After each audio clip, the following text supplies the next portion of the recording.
요즘 집값 때문에 정말 머리 아프시죠? 2025년 10월 15일 정부가 주택시장 안정을 위해서 아주 강력한 대책을 내놓습니다. 오늘 이 새로운 규제가 대체 뭐고 또 내 집 마련 계획에는 어떤 영향을 줄지 핵심만 콕콕 짚어드릴게요. 오늘 우리가 함께 살펴볼 순서입니다. 우선 지금 시장이 왜 이렇게 뜨거운지 그 배경부터 보고요. 정부가 내놓은 큰 그림, 그리고 아주 구체적인 규제들은 뭔지 하나씩 뜯어볼 겁니다. 그리고 제일 중요한 거죠. 그래서 나한테는 어떤 영향이 있는데? 이 질문에 대한 답까지 찾아보겠습니다. 자, 그럼 첫 번째 이야기부터 시작해 볼까요? 도대체 정부는 왜 하필 지금 이 시점에 이렇게 강력한 카드를 꺼내 들었을까요? 그 배경을 알아야 이번 대책이 제대로 보입니다. 이 그래프 한번 보시죠. 상황이 한눈에 들어오죠. 2023년에 잠시 좀 잠잠해지나 싶었던 서울 아파트 가격이 다시 계속해서 오르고 있는 게 보입니다. 특히 최근 들어서는 그 오름세가 더 가팔라졌고요. 이제는 서울의 특정 지역만이 아니라 도시 전체로 이 열기가 번지고 있는 그런 상황입니다. 그런데 이 집값 상승에 기름을 붓는 게 또 있습니다. 바로 돈의 힘인데요. 지금 금리가 낮아서 은행에 돈 넣어두기엔 좀 아깝고 시중에는 돈이 엄청나게 풀려 있잖아요.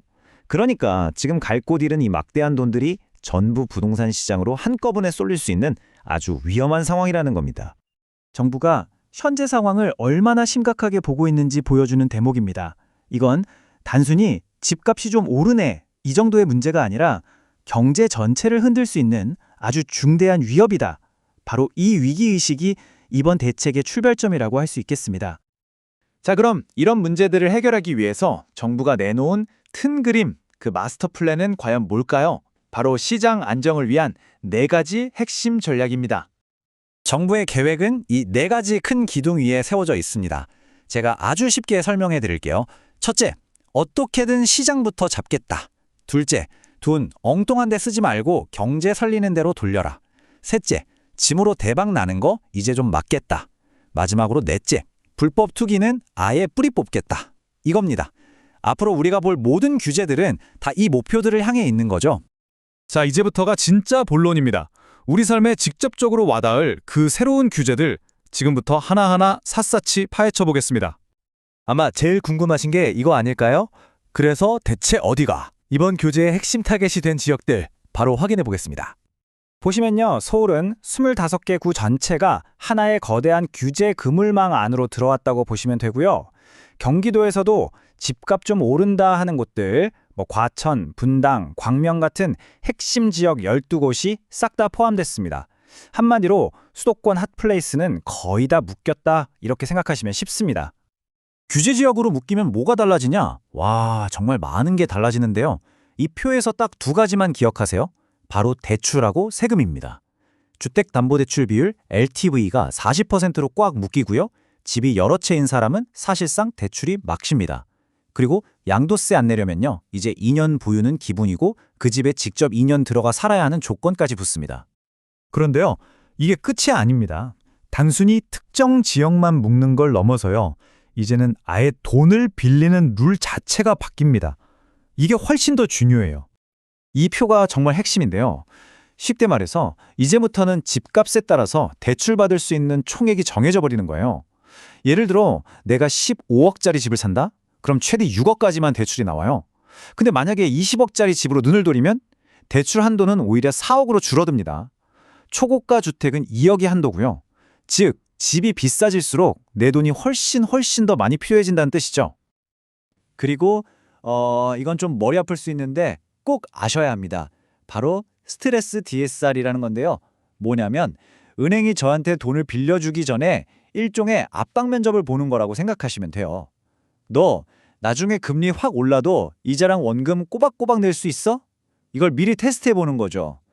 그래서 실제 금리에다가 가상의 스트레스 금리라는 걸 더해서 대출 한도를 더 빡빡하게 계산하는 겁니다. 이번 대책의 가장 강력한 펀치가 바로 이겁니다. 이 스트레스 금리가요, 기존 1.5%에서 무려 2배, 3.0%로 껑충 뛰었습니다. 이게 무슨 말이냐면 은행이 미래의 금리가 이만큼이나 올라도 버틸 수 있겠어 하고 훨씬 더 보수적으로 깐깐하게 심사한다는 뜻이에요. 결국 내 소득은 똑같은데 빌릴 수 있는 돈의 총액은 확 줄어들게 되는 거죠. 그리고 여기서 정말 사상 초유의 변화가 하나 더 나옵니다. 바로 전세 대출인 게요. 지금까지는 내 대출 한도랑 아무 상관이 없었잖아요. 이제는 아닙니다. 만약에 내가 규제 지역에 집이 한 채 있는데 다른 곳에 살려고 전세 대출을 받는다? 그러면 그 전세 대출 이자 때문에 내 전체 대출 한도가 깎일 수 있다는 거예요. 이건 정말 큰 변화입니다. 자, 지금까지 정말 숨가쁘게 달려왔죠? 그럼 이 모든 복잡한 규제들이 그래서 나한테는 도대체 무슨 의미인지 마지막으로 알기 쉽게 딱 정리해 드릴게요. 자, 그래서 당신을 위한 최종 요약입니다. 첫째, 이제 돈 빌리기가 하늘의 별 따기 수준으로 어려워졌습니다. 둘째, 이번 규제의 타겟은 명확합니다. 투자가 아니라 실거주입니다. 셋째, 내가 사는 곳이 어디냐? 이게 모든 걸 결정합니다. 규제 지역인지 아닌지 반드시 확인하셔야 해요. 마지막으로 넷째, 전세 대출도 이제는 내 대출 총량을 갉아먹는다는 거 절대 잊으시면 안 됩니다. 정부는 정말 초강수를 뒀습니다. 이 뜨거운 시장을 식히기 위해서요. 자, 이제 공은 시장으로 넘어왔습니다. 과연 이 강력한 한방이 시장을 안정시킬 수 있을까요? 아니면 예상치 못한 또 다른 파장을 불러올까요? 이번 대책이 만들어갈 부동산 시장의 미래, 우리 모두가 지켜봐야 할 것 같습니다.